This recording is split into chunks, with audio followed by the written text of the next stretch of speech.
connected this computer. All right. The recording button you should see in your upper left-hand corner, I believe.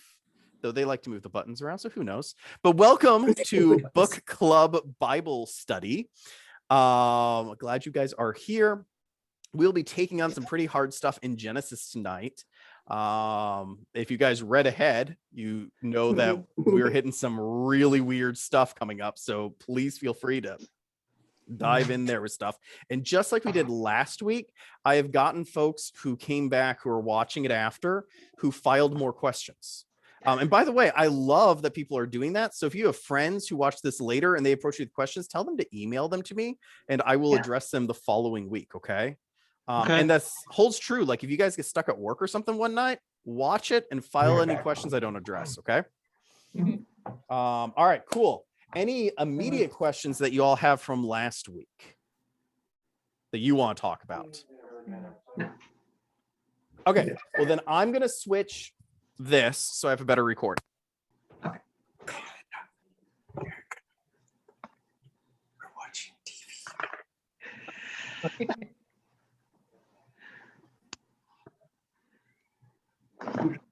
iPad, Daddy's iPad.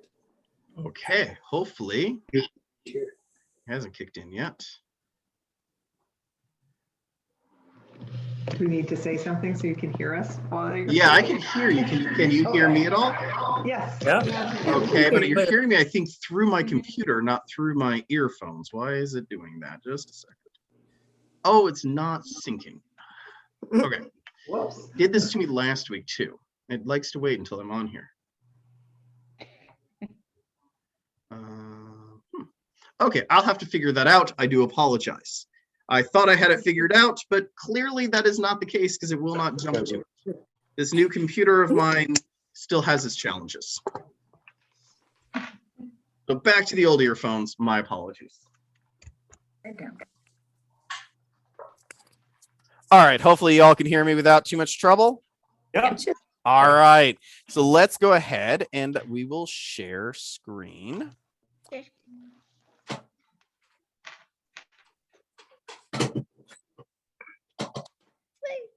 And like normal, I can only see one of you at a time, so please just interrupt me if you have any questions, okay? All right, so Book Club Bible Study, we're taking on Genesis chapter 15 through 19 in our good old Bibles here.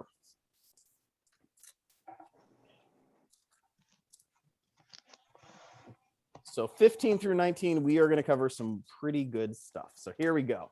All right, chapter 15 is God's covenant with Abram. He is not yet Abraham. God promises Abraham he will have many descendants as there are stars in the sky. Obviously, we pretty much believe that to be figurative because who knows how many stars there are in the sky, let alone how many people are descendants of Abraham. It's also worth noting that God notes that going to Egypt is going to be part of the plan because when he says you're going to have all these descendants and then they will head to Egypt and be enslaved and then I will lead them out. So he actually lays out what's going to happen in the book of Exodus, granted very broadly, but he does at this point say that. So one of the things we can know is that the book of Exodus is part of his overall Oh, I just got a note from Marianne Comstock. She is trying to get in. Okay. So let me just get back to her real fast there.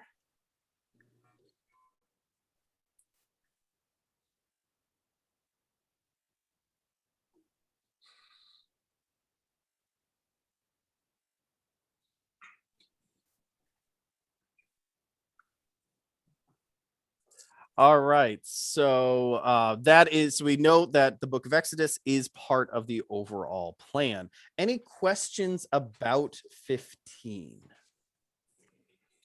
Just a little question. When he says the heir of his house is what? Eleazar of Damascus. Do we know who that is? Where are we? Do we care? What verse are we at? It's always right at the beginning of 15. Verse 2. When he says the heir of his house is Eleazar of Damascus. Oh, yes. So Eleazar of Damascus is going to be one of his slaves who he probably fathered. or maybe a slave that has some very limited family connection. Therefore, it's sort of like, at this point, I don't have any kids, so this person of Damascus is going to inherit everything. So it's a lamentation, basically. But we don't actually know the relationship. Okay. Or at least I don't think we do. I will double check that one. I get my family trees here mixed up from time to time.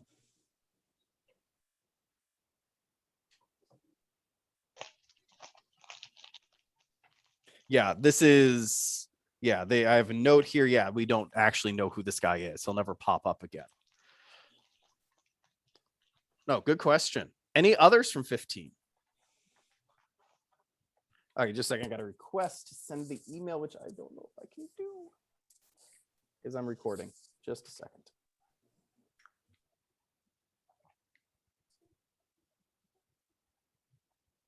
Go lay down, Annie. It's okay.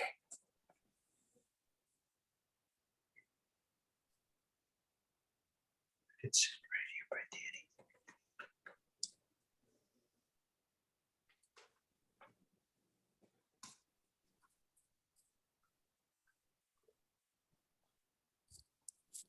All right, so moving on to chapter 16. There are no further questions on 15. So chapter 16, so we have a covenant set up with Abram, and now we have the first of many problems that Abram is going to create over the next few chapters, okay? So one of the things we should note about Abram or Abraham is that his ongoing failure that we see is that he keeps not trusting God, right? Like every time God comes and promises him something, he fails by going, "Ooh, I don't trust you. I'm going to try to solve it myself." Like that's how he ended up in Egypt, which led him into the issue with Pharaoh, where he was selling his wife to the Pharaoh by lying to Pharaoh about his wife being his sister. Okay. Had he trusted God and trusted that God would provide for him, none of that would have happened because he wouldn't have gone to Egypt. Okay. So once again, Abraham or Abram and Sarah do not trust God, so they try to take things into their own hand. Okay. And Sarah has Hagar as a maidservant, which is probably some form of slave or indentured servitude. Okay. And gives Hagar to Abraham. Now, there are two lines of sort of history as to how to interpret what it means to give to. One line is that we're dealing with a situation of rape, because if she is a slave, she cannot say no. You cannot say no. That is rape. Or at some level, you have some sort of consent going on. And now we're sort of in some sort of polygamous or polyamorous sort of situation. Okay. Now, this would have been common. It's worth noting at this point in time within Jewish tradition, polygamy was widely practiced. Okay. So this would not have been all that odd or that strange, again, for this time and era. Okay. What we know from as we read on is that Hagar goes ahead and gets pregnant. This pregnancy seems to cause tension between her and Sarah. Here we go. Hopefully, I think we got Marianne. To chapter 16. Okay. We are at chapter 16 already. And so this causes a falling out between Hagar and Sarah. And then it's worth noting that God creates a covenant with Hagar and her son Ishmael. Okay. And this comes to our first really controversial part of the evening. And there will be multiple this evening. If you follow the line of Ishmael, according to Islamic tradition, that is the line in which they would connect themselves to Abraham. And they would point to this covenant as the covenant that Allah has with Islam. Just like Judaism will point to the covenant we're going to get to between Abraham and God as a covenant that they have. It's worth noting. What does that mean? That means Islam, Christianity, and Judaism all have the same Abrahamic covenant from the same book that we all point to. Yep. Okay. Now they're different covenants in the same book, but same players. So one of the things that I think is always worth stopping and thinking through is what that does is make Islam and Judaism either brothers or sisters, or maybe Judaism's our parent because Christ was Jewish and Islam is our brother, or however you want to figure that out, but we're all in the same family. And I would be very cautious against those who are who would say that Jews or people of Islamic faith don't have access to salvation, because if that is true, that they don't have access to salvation, then did God break their covenant? Now, there's logic ways to get around that people can argue in good faith. But I would say there is a legitimate line of interpretation that says if God is good and it is good to keep your word, then God's covenant with Ishmael should still be active, and God's covenant with Abraham should still be active. Now, people who would say no can point to Jesus and saying that he is the fulfillment of the law, and that in the fulfillment of the law, he negates the earlier covenants, or is the fulfillment of the earlier covenants. There's logic going both directions, but I would say that there's pretty equal logic, so they're equally valid positions. Okay. Now, I personally lean towards saying a covenant is a covenant is a covenant. And God, why would God make a covenant only to break or dramatically amend it later? Okay. It's worth noting that the ELCA does recognize the covenant with Abraham as still active. Okay. And therefore says that people of the Jewish faith we do not need to attempt to convert them for the sake of their salvation, because they can be saved through the covenant with Abraham. Now, we do not have the same statement when it comes to the covenant with Ishmael. I sit here and go, if you're gonna make the argument for Abraham, you gotta make the argument for Ishmael. Now, you can make the argument against both and say that these covenants were fulfilled by Jesus later, which is where Catholicism and most evangelicalism would interpret it. But you can't. But I honestly think the ELC at this point is holding an untenable position by saying God keeps God's promises, therefore the Abrahamic covenant is good, and then we have never said anything about the covenant with Ishmael. Okay, and so I fear there's more politics than theology occurring there. Where we've got we theologically, I think you can stand in one camp or the other, but you got to go one way or the other when it comes to these covenants. You can't split them down the middle, at least logically. Question. Yeah, absolutely. Do you know if from the Islamic viewpoint, I mean, there's a lot of issues in the Middle East. Mhm. Is there an Islamic viewpoint as to whether this is equally Abraham to both Jews and Muslims, or how do they look at it? So they have the same split. So more moderate Muslims would, because the key in Muslim is that you are a follower of Allah. In other words, you're the follower of the one God. Okay. Now, Allah is considered to be best understood through the Quran if you're Muslim. But even going back to the time of the caliphs, which would be the Middle Ages in Europe, the caliphs would have said that Christians were very likely also saved since they believe in one God. Right. Okay. And that one God is Abrahamic. And so you would have found, especially again during that time of the caliphs, a lot of tolerance for Christians and Jews. And in fact, it was much better to be a Jew in the land of the Islamic caliphs during the Middle Ages than in Europe, because the Pope was way worse to Jews than the caliphs of North Africa or the Middle East during that period of time. Modern day, your moderate Islam, especially the Islam you'd find in the US or in the West, generally is going to affirm that, well, they wouldn't affirm that Christ is the Son of God. They would say that Jesus was a great prophet, and that Christianity has misinterpreted a great prophet to be the Son of God. But that would not negate our understanding of one God. We just happen to call that God or Jesus, and that's just an issue of nomenclature. So modern Islam would have no problem with that. And modern Islam wouldn't have any problem with Judaism either, because they'd say, well, you're also basically monotheistic. So you're worshiping the same God under a different name. Now, when you get to more conservative Islam, absolutely they would have issues. They would say that, no, you guys are involved in some sort of heretical text with the Bible or heretical text in a lot of the Jewish literature, and this is not okay. But it's worth noting that if you went to a Southern Baptist, they would say the same thing about Islam. Yeah. Okay. So Islam's just, I mean, it's a 1.9 billion person religion. There's in a large number of denominations, just like Christianity. But great question.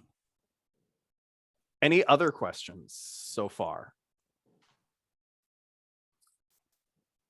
Didn't God make the covenant with Hagar? Hagar and Ishmael, though, because Ishmael is born and they're both there about to starve to death when God comes in. Okay. And he actually directs them both back to Abraham. So you'll see as you go forward that they're back in Abraham's house in a few chapters. So that they will be both back there in a little bit, because there'll be some more falling out that occurs between Hagar and Sarah again. That seems to be a really not friendly relationship. But obviously it's a really sort of touchy situation as things develop. In verses 4, and I guess verse 4 maybe, and before that, it says when she knew she was pregnant, she began to despise her mistress. So, I mean, it almost sounds like it was a forcing of something, but also, I mean, to be pregnant, the pregnant part of it was the thing that really, I guess, put her over the top. So that is okay. So there's two ways you can interpret the despise. Okay. Oh, okay. So one is exactly how you're interpreting it, which is despise could mean I hate or I resent. Okay. Despise could also be I'm better than you now, because she now has over Sarah. Because she is the mother of the heir, and she would have been much younger than Sarah. Sure. Okay. So she's going, Abraham and Sarah are going to die, and my son will inherit everything. He'll take care of me. Okay. So you can't push me around as much, Sarah. Okay. Yep. Because all this, it's mine. That's one way to interpret it. But the other way is absolutely valid too. We don't quite know. The Hebrew is a little open to interpretation. Okay. By the way, this is one of the places where the Handmaid's Tale comes from. Oh. So the author was very open that this is one of the things that they're riffing on. Mm-hmm.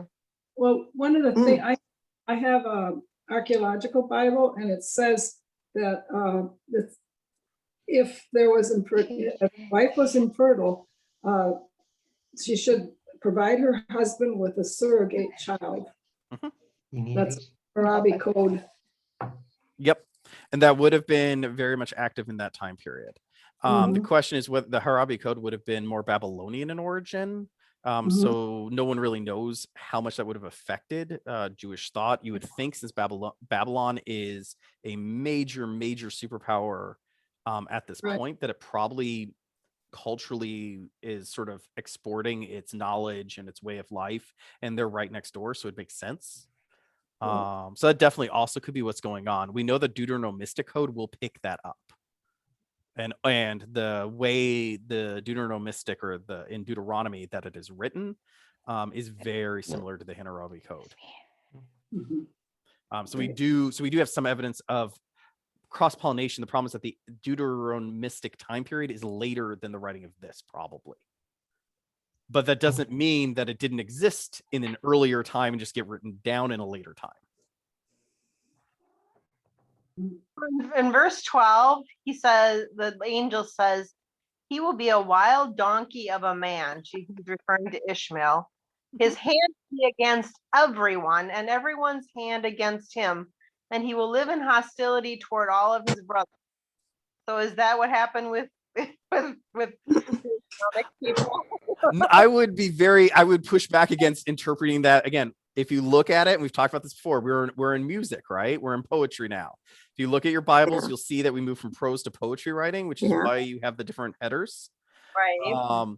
So usually that's some sort of an analogy. I would be hesitant to move that to Islam because you've had huge, long periods of Islamic history where they have been the peacemakers of the world. Again, back to the time of the caliphs, in which you had these very multicultural, relatively peaceful countries that lasted for hundreds of years, that were Islamic led, during sort of Islamic golden age. So I'd be Is it- hesitant to go down that road. With that said, maybe Ishmael was really like a jerk as a person. Is this Genesis chapter 17? Genesis chapter 16, verse 12 is what we're talking about right now. 16 verse 12. Okay. Mhm. Are we ready to jump to 17? But this is all great conversation. I do have a question. Sure. When I read these, read this, and I've read this in the past, my impression was the person represented a culture or where supposedly this person, I guess, created the line of people, like wherever Ishmael city that he founded or group of people with him, that's how they describe them. They describe, okay, this is Ishmael. This is how you can describe the people that are descended from him or associated with them.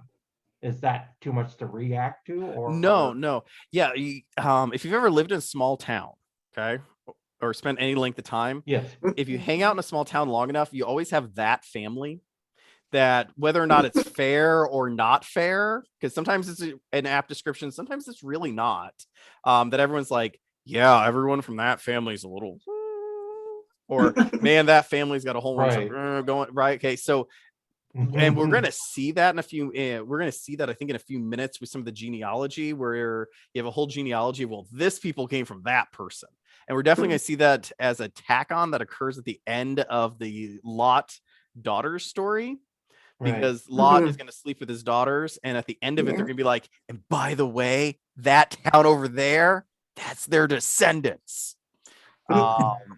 And you can only imagine, like, the smack talk, the church inappropriate language that would be the equivalent smack talk today about somebody. Okay. I'll let your imaginations run wild. When we get there, we can figure that out. And once we turn the recording off, you guys are more than welcome to, come up with what you think the equivalent would be.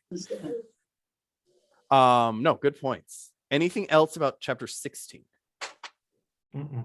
Okay, so chapter 17, we're moving on to the covenant for many nations through Abraham and Sarah. Okay, now this is a covenant made with Judaism. We just had the covenant made with Islam, covenant with Judaism. Okay, so we're going to have all these nations are going to be born, all these people are going to be born of you. Now, one of the arguments against this is to say, well, hold on, there really aren't that many Jewish people in the world. God hasn't really gotten around to this. Is this covenant really active? I would say another possible interpretation, because part of my goal here, if you haven't caught on, is to give you lots of different interpretations of what could be going on here. One other interpretation would be, say, what about Abrahamic traditions? Maybe you and me and Judaism and Islam, we are all the children of Abraham that God is speaking of. Because he already told Abraham earlier in a covenant, I'm going to make a great people from you. Now he's saying I'm going to give you descendants that are as many as the stars. Okay, many nations. So just out of curiosity, I ran some statistics because, I'm me, and when in doubt, you can solve a problem by making a chart. So this big area here is all the Abrahamic traditions. Just in case you didn't know, all the groups that are able to trace their way back to somewhere in the Abrahamic line would, of course, be Christianity through Jesus and the house of David, blah, blah, blah. Islam, we've talked about. Judaism is obvious, but the Baha'i faith, the Druze, the Rastafarian, the Babin, the Mandeans, the Samaritans, which we hear about a lot, and the Shabbat faith all are parts of different Abrahamic lines that you can argue about, depending on which one we're talking about, more or less. And if you were to add up all these faiths, you have most of the world. So this big blue thing is the Abrahamic faiths.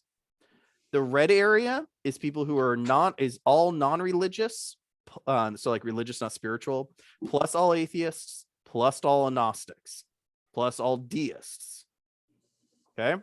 Now it's worth noting that this is probably an overly generous segment here, because the vast majority of this is built by two countries. One country is China, the other country is North Korea. It is not in your political or personal well-being best interest when polled in North Korea to say that you worship anybody but the supreme commander. Yeah. Okay. Because if you say, oh yeah, I worship somebody, it's not good for your life expectancy there. China is not good for your job prospects in the long term, or your political prospects. So you probably have, now granted, I don't think these folks are mostly Christians, so a good chunk of them are going to be, but you probably have a large Buddhist population in here that's simply underground. Okay. For example, you have a lot of folks in Tibet that when asked, are you a Tibetan Buddhist? They look at the guy with the gun and go, no, I am an atheist. Go, comrade. And then go back and do whatever they do at home. Okay. So this is probably really exaggerated. Then Hinduism in yellow, Buddhism in orange, and everything else is over here. Yeah. That's all other faiths and philosophies. So all of Confucianism, Taoism, Jainism, all that over here in this little area. And I'll tell you, the Abrahamic faiths, like, we talk a lot about Christianity shrinking. It's just not growing in the US. Worldwide, Abrahamic faiths are continue to pick up as a percentage of the population. And especially if you see something like North Korea or China become more open, or even Russia or some of these Eastern European countries become more open, you would have huge shifts out of this area. Because right now, again, if you're in Belarus, it's not really popular to say that you are Christian or even Eastern Orthodox, because there's some political alignment that is assumed when you say that. And to be not Eastern Orthodox is political alignment that is assumed too. So saying, I'm spiritual but not religious gets you out of a lot of trouble in Belarus. Same in a lot of those Eastern European countries. So anyways, just saying, maybe God is on his way. Can we just tell them that we're druids? Yeah. Right? Well, no, because like the problem in Eastern Europe is that they look at you and go, ooh, that's a Western ideal. You must be part of the folks who support being more even if Western. I say I'm a druid. Okay. Well, because that's from England. England's Irish, Western. Yeah. Irish. Okay, Irish, yeah, that's fair. Okay. So I yeah, would've it gets sticky. All right. So who knows? But still, that's, when we think about it, that is a fairly sizable, Good maybe chunk. God is working on God's promise there. And I can't be a Wiccan, right? That's too Wiccans Western. are over here. Probably not, I don't think. Wicca is really a Western phenomenon. Yeah. Okay. Right. If from the standpoint of Belarus, I mean, everything's relative, right? Sure. But if I said I was let's see, what would I be in Belarus?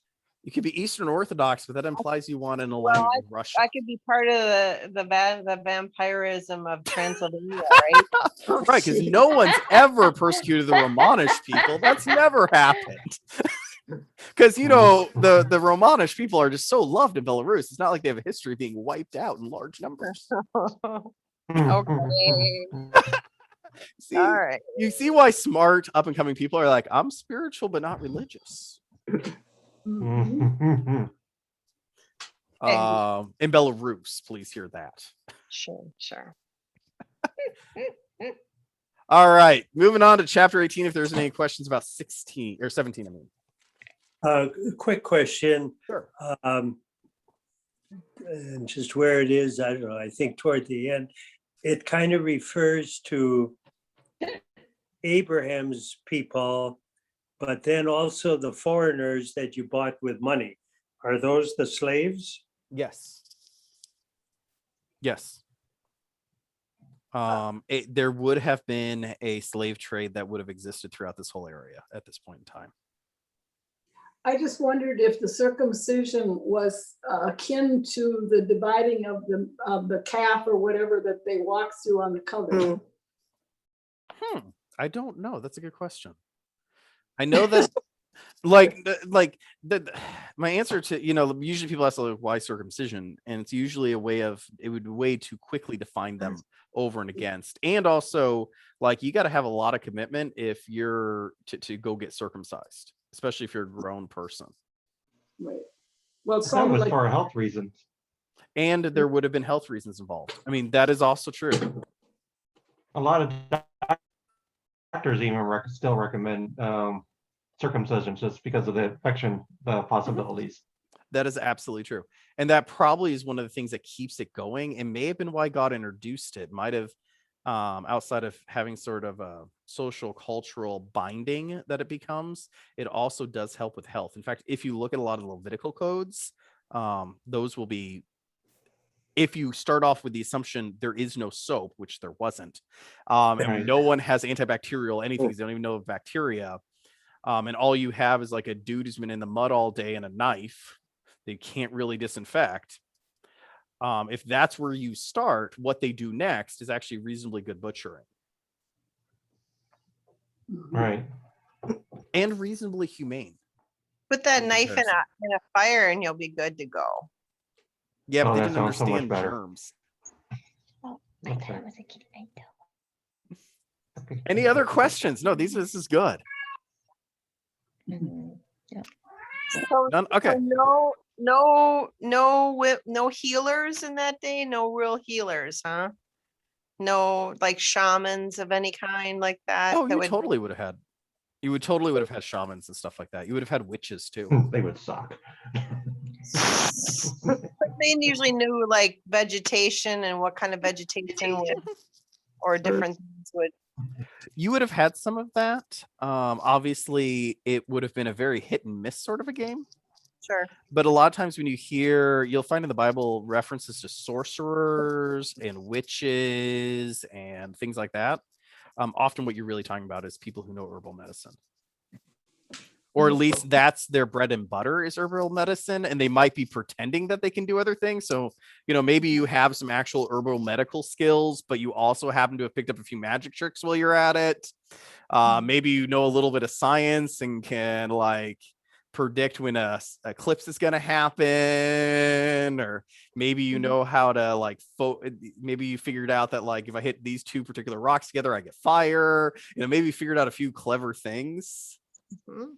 You add that all up and you tell everyone you're a sorcerer, and if they have nothing to compare it to, or I'm a witch, you should pay me and I will heal you, which may be true. It also may just be a claim I'm making because you'll give me money. Okay. Where we get their food Obviously, chips. in an unregulated medical market, you have charlatans enter sometimes. Oh yes, yes. Yeah, Gail, were you going to say something? I say we do have the Witch of Endor. We do. I almost brought up the Witch of Endor, but we're not there yet. I know. And it's worth noting the Witch of Endor is yet another example of when when we go to another religion for help, along with the wise men, because they're probably Zoroastrians. And Melchizedek. We will end up back at the order of Melchizedek. I think in Deuteronomy, I was trying to figure that out today. Now you know where Endor comes from in Bewitched. Yes, we do. Oh, Endor. Oh yeah. Huh. So it's worth noting throughout the Old Testament, there is no prohibiting working with other religions. Right. In fact, God encourages it more than once. Okay. So just, there's my plug for interreligious dialogues. Yeah. All right, chapter 18. So we're moving on to the story of Sodom and Gomorrah. Okay, now this has been a text of terror for many years to many different groups. Has been used to justify all sorts of things. So God continues to plan plan over Abraham and Sarah's disbelief. Oh, sorry, we're not quite there. Oh yeah, we are almost there. Sarah's disbelief. First part of it is basically you have the three visitors. They come, they visit with Abraham. Story most of us probably know. Goes ahead and says you're going to have a kid. Abraham, at least at this point, seems to hold the faith this time around. He's failed like 3 times now, but this time he's got it. He's going to trust in God. Sarah, on the other hand, happens to laugh at Abraham and be like, this is ridiculous. Okay. Now, I just want to note that one of the way I say this is a text of terror is this has been used against women time and time again, saying, look, men, they have faith, and look, Sarah does not, and women don't have faith. Okay, folks, seriously, if you read the whole thing, Abraham, this time trusted God. How many times did Abraham mess the entire thing up by going wandering off to Egypt or goodness knows what? Ridiculous idea. Okay. So trying to take this way out of context and say, well, this proves that men's faith are better than women's faith is just, it doesn't follow the story. Simply doesn't follow the story. Because if you're going to be talking about Abraham as this great hero of faith, he is, especially at this point in the story, is definitely not a hero of faith. Okay. Because right now, all his faith is asking him to do is serve 3 angels lunch. He doesn't do that. He goes, Sarah, serve them lunch, which is still not really doing anything, right? Because ordering your wife to feed somebody is not actually doing something. Just throwing that one out there. And a quick question on that, at the first part of 18. Yeah. It obviously talks about 3 men or angels, but then he speaks to them as Lord, which to me means one. Are we actually talking about God appearing to Abraham? Are there angels, 3 or 1? 1 and 3, triune. No, this is great. So there is great controversy over this. The 2 ways to interpret is the most traditional ways that you have 3 angels and they speak for the Lord, or the Lord speaks through them.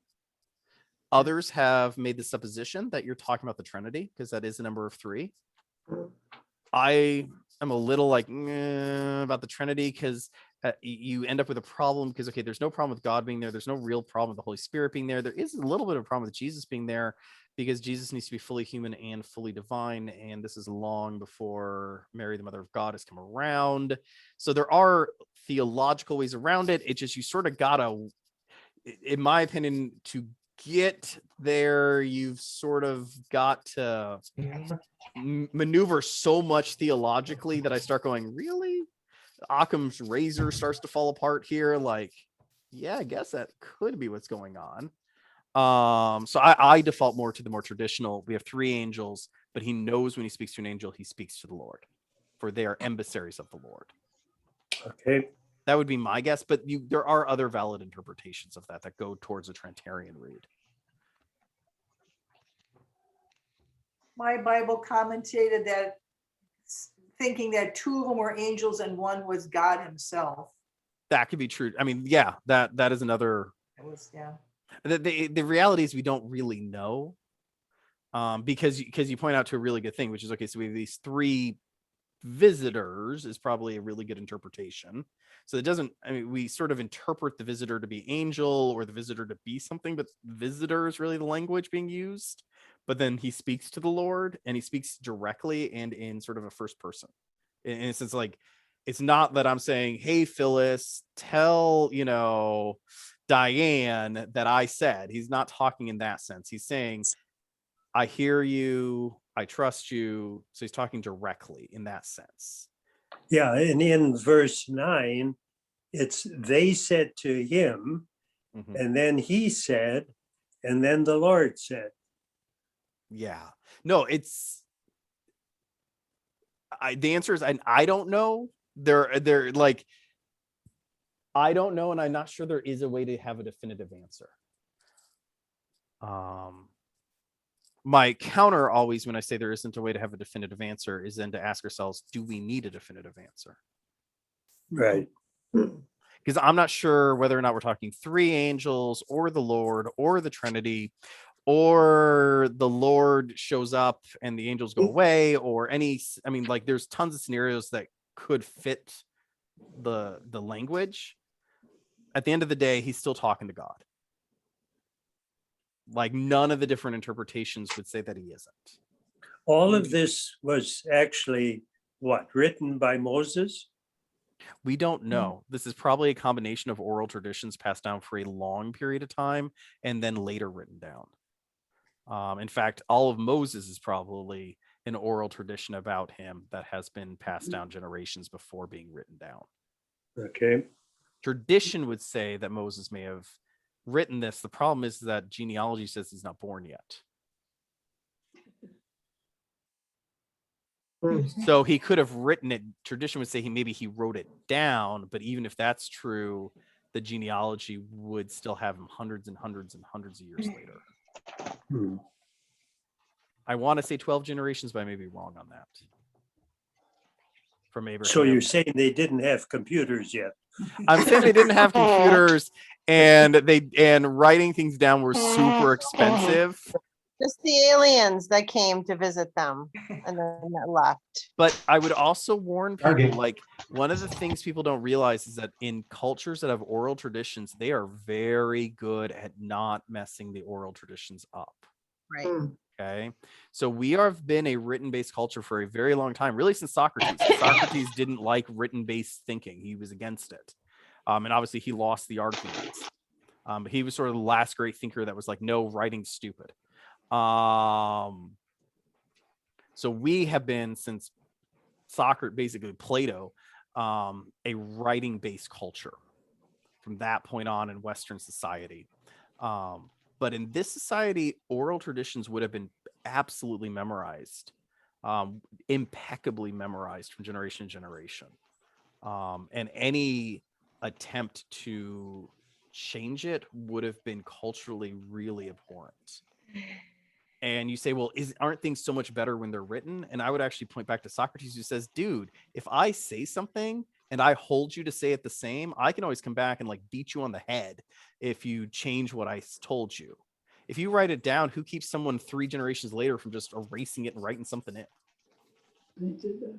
There's also the intensity or the facial and the expressions that are used, and the emotional intensity with which it would be delivered. I would think the oral tradition, I remember Dr. King's speech that I have heard him say much more than I remember when I've read it.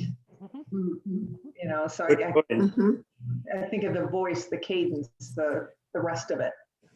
No, absolutely. I know I did biblical storytelling for a while as like a thing throughout my time in college as an undergraduate, and I actually traveled around and people would pay me to do biblical storytelling.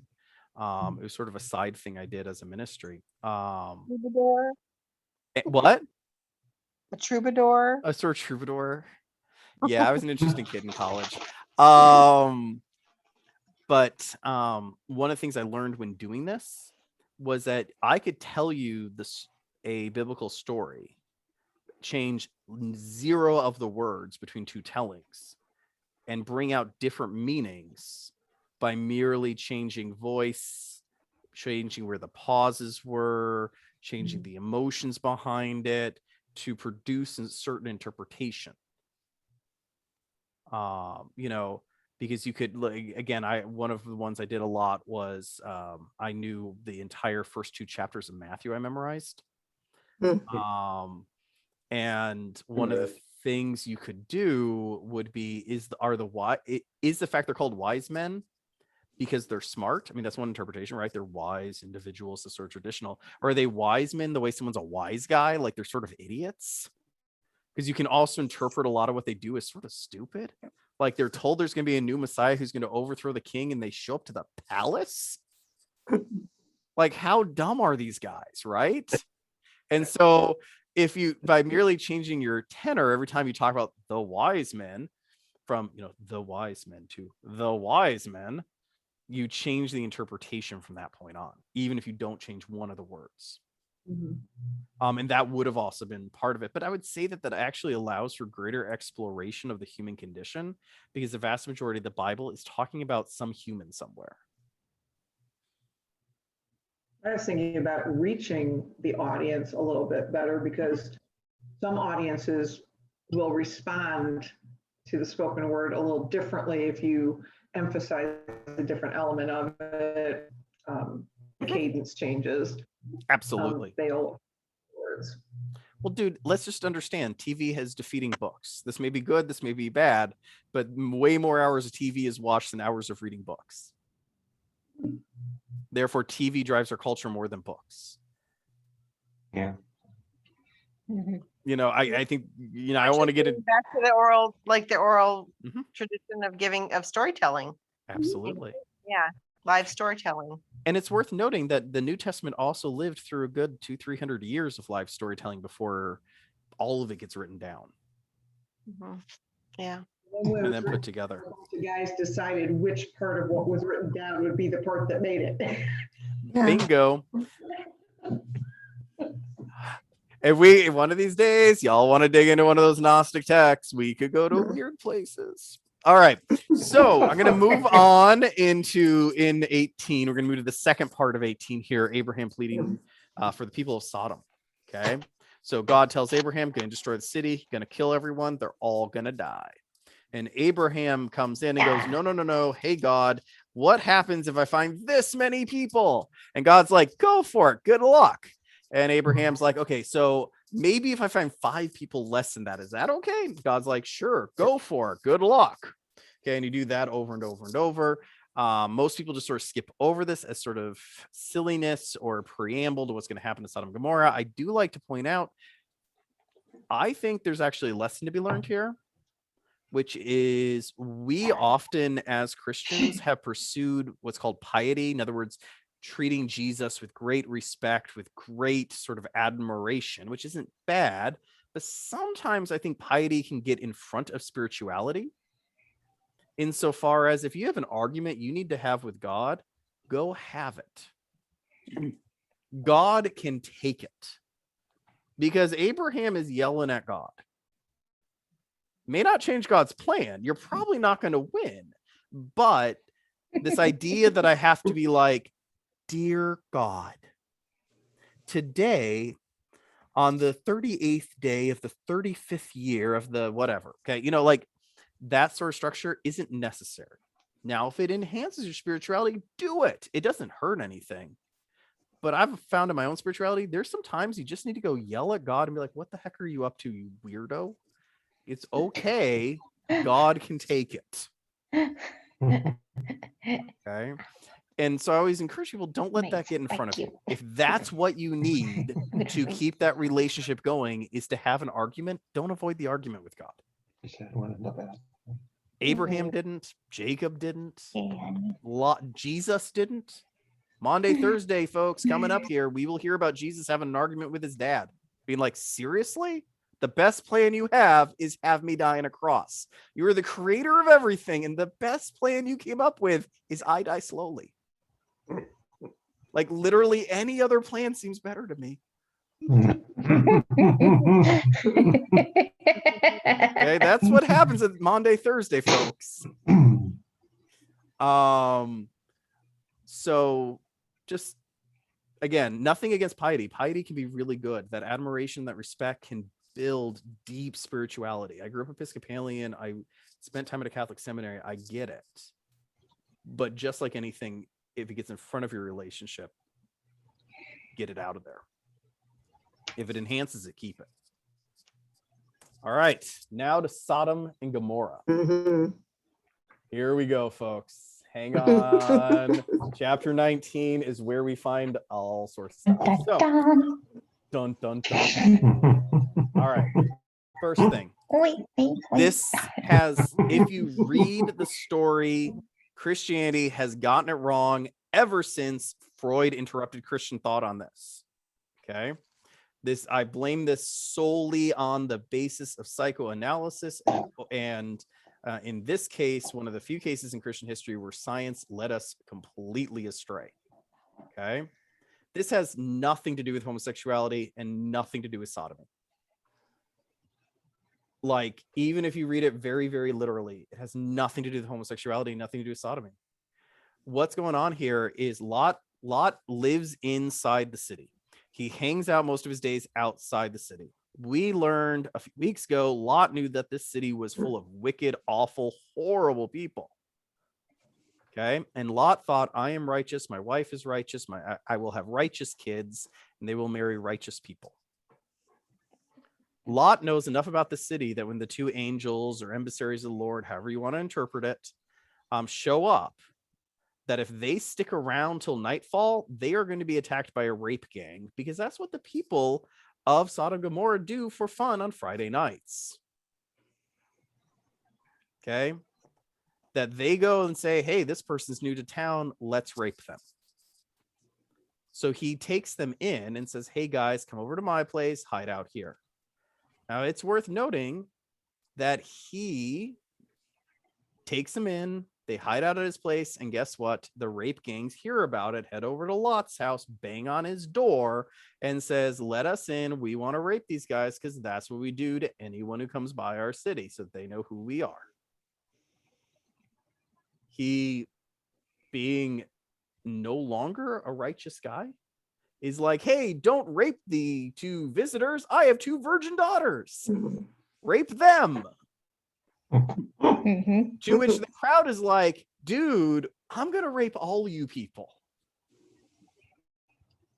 And that's when the angels intervene, pull him in because he's about to get attacked, slam the door shut before he falls through with his idea of giving this gang of rapists his virgin daughters, and goes ahead and disperses them. And from that point on, angels, emissaries, again, basically are like, dude, you need to get out of the city.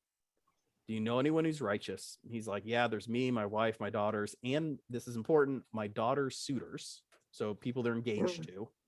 He said, well, then the group of y'all get the hell out of here, because these folks, God is going to obliterate off the face of the earth. Okay. It's worth noting. He heads out. We know in the story he heads out with his wife and his two daughters. Jewish tradition, the Bible's silent at what happens to these suitors, right? So They said no. Didn't they say, no, I'm not coming or something like that? That is what Jewish tradition says, because the Bible is not actually clear what happens to the suitors. Okay. But Jewish tradition says, yeah, basically they don't believe him. Like, God's not going to destroy the city. That's not, we don't believe you. So tradition in Judaism would say that they stay behind and are killed with everybody else. But isn't technically clear in the Bible. His wife, he's instructed, don't look back when I destroy the city. Wife doesn't follow the instructions. She gets turned to a pillar of salt. Mm-hmm. So him and his daughters end up hiding out in a cave in a small town outside of the city. Okay. Now, this is where, now I'm going to stop there before we go down the next part of the story. Any questions for this part of the story? We're not going to touch the Lot and his daughter's situation yet. We'll do that right next. I just want to take a pause. Any questions so far? So this is just the city of Sodom, but there also is the city of Gomorrah. Are they together going to be destroyed, or? They are, and historically it's sort of like Dallas-Fort Worth. I was going to say, is this the original Twin Cities? Basically, yeah. They're basically twin cities. They're culturally, I guess, very close. It just happens that Lot lives in Sodom, so they head down there because Abraham's basically saying, can you find anyone in these cities, God, and spare the city? He says, fine. And basically God sends them to go find someone, find Lot and get him out of there. So it's basically, so during the day, everything's safe, and it sounds like everything's safe and they go through their normal business, but at night it's just taken over by these like marauding groups that just like basically get drunk and rape people. Okay. Yeah. And I know that sounds really strange, but if you look at like politics in some of the major cities in India, that's the reality in some of those major cities too. That when in the daylight it's safe, but at night it just becomes this whole different. like now this would apply, it would be a little bit different because these gangs, or even in like South America, like in Sao Paulo and some of these, in some of these cities, that's too again. Yeah. Okay. Yeah. Like there's been some horrible stories coming out of, again, some of the major cities in India, where it's just generally known that if you're a female You make sure you're home before nightfall, because if you're not, Yeah. horrible things are very likely to happen. And then the girl is punished, right? Often, yes. Often, yes. It depends on the family. It depends on a lot of factors. But that's more common the more north and west you get in India. But yeah. So I know it sounds really weird and odd. Unfortunately, there are cities in the world currently that this happens. Yeah. And it's worth noting, like, I think that is one of the reasons that we as Christians have a special call to push back against sexualized violence, and push back against rape. Because I would say that what people got wrong about this was to try to make this about homosexuality. Right. What people got right about it was how darn angry God was. They just got God angry at the wrong people. Right. And then obviously that has its own history. I would love to keep the veracity, but switch it away from homosexuality to rapists. Right. And imagine how different history would have been if we hadn't gotten led off that trail, which, by the way, we were going down when psychoanalysis got in the way. Because this was not interpreted as homosexual initially. In fact, it isn't until post-Freud that you even start to see that show up in the biblical interpretations. So if you were to grab a 1700 Bible that like Thomas Jefferson would have had, you would not find the word homosexual. You wouldn't even find an implication of it. This would be a absolutely foreign concept to someone in the American Revolutionary time period. How would the rabbis describe this? Well, how would the interpretation be in the Jewish tradition? Generally rape. Okay. Generally, this is understood as rape. Now, you do have, again, that psychoanalysis, anti-homosexuality thing get into Judaism. But again, you can draw a straight line between the advent of psychoanalysis and the fascination that the academic world gets with psychoanalysis. Early on in the 18 whatevers those would have been, 1840s, I want to say. And then you get theologians who get fascinated with it, and then they go, oh, that's probably what this word means. And then that once they interpret it that way, then faithful people go, oh, homosexual, and they read the rest of the story. And so this is actually one of the places where I say we got to be really cautious about making sure, because I'm very pro-science, but I'm also pro-science in the sense of we as Christians should follow science, but we should also always follow science critically, because I would say psychoanalysis isn't science. If you read Freud, it isn't science. There's a reason most psychologists sort of go, yeah, he was the founder. Let's not talk too much about the things he said. Yeah. Or the methodologies he used, because they were pretty awful and not very science. What'd you say? Oh, I thought you put on the mute. No, I didn't. No, I don't disagree with you. I mean, Freud is a pretty wacko guy. Like, but I think that's also a calling for us as Christians, is to hold science to being science. Because when science is science, science is good. But there's a lot of things that have historically been able to claim to be science that if you actually took a scientific methodological approach to, would simply not hold up. Right. The way he was doing it, he wasn't taking into account a lot of the things that was outside what he was saying. I mean, his views on women were very demeaning and chauvinistic. Well, worse than chauvinistic. I mean, it was just, he wasn't seeing where society was making women do the things that they were doing. It was just assumed that they were, because that's who they were. Absolutely. Well, and I would also state that the methodological problem, like I agree with everything you just said. I'd say the methodological problem he had was he did case study. That's not science. Like, I can't sit down, talk to one person and be like, oh, look, I've discovered 5 new things. You gotta have law of large numbers, dude.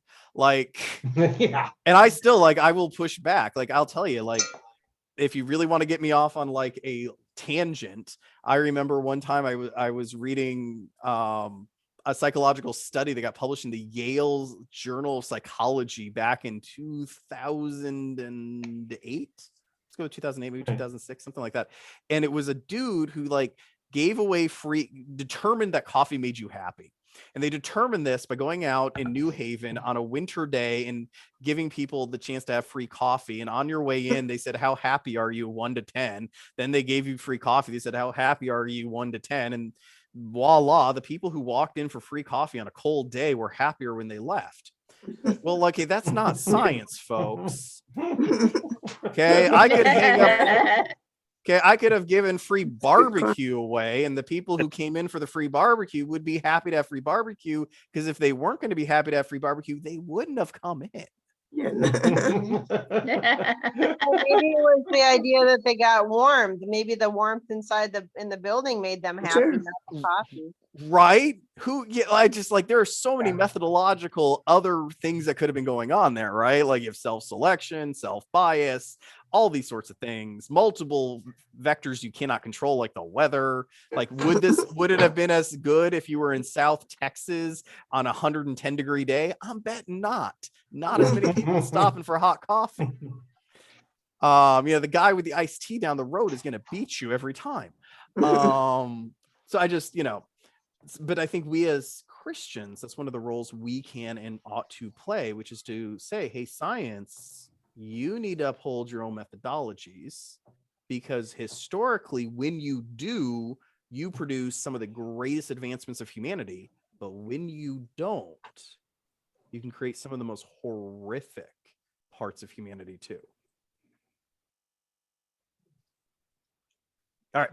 So sorry, I have a soapbox, so I will get off my soapbox now. I apologize. But just it's deep insights. Thank you. All right, so that's Sodom and Gomorrah. So let's move on to Lot and his daughters, unless we have any more questions about Sodom and Gomorrah.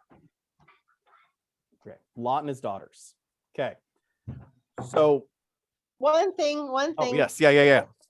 Is there any symbolism or interpretation of Lot's wife being turned to a pillar of salt? Is there something that we should take from that, or not really?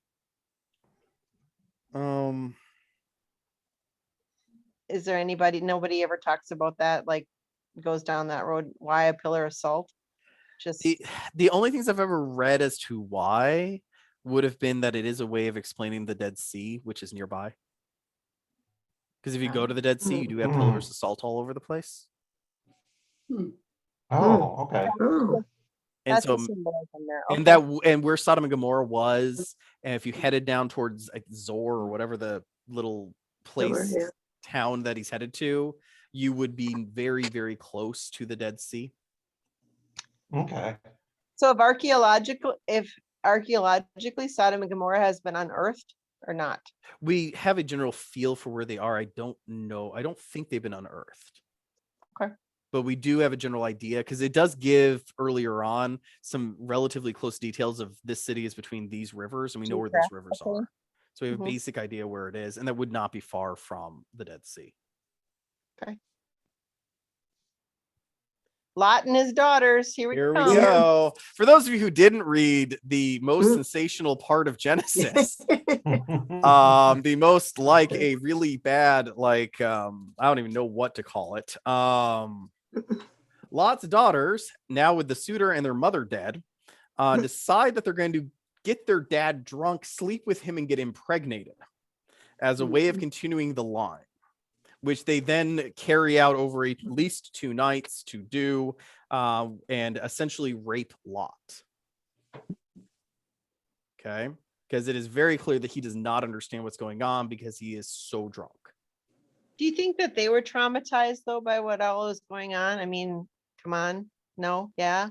Yeah, no, I would say so. Absolutely. I mean, they're running for their lives away from this town, and everybody eventually, they got to realize that everybody's dead. So now, I mean, their trauma just led to some really bad decisions. I would agree. I would absolutely agree. So like their mother is dead, their fiancés are dead, every human they've ever known their entire life, except for maybe a few distant relatives like Abraham, are dead. And this all happened in this cataclysmic, horrific way.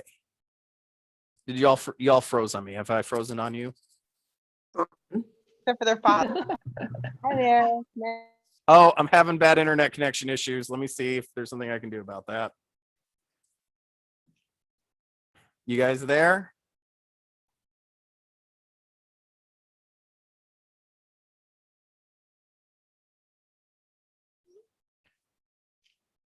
Hey guys, have I lost you completely?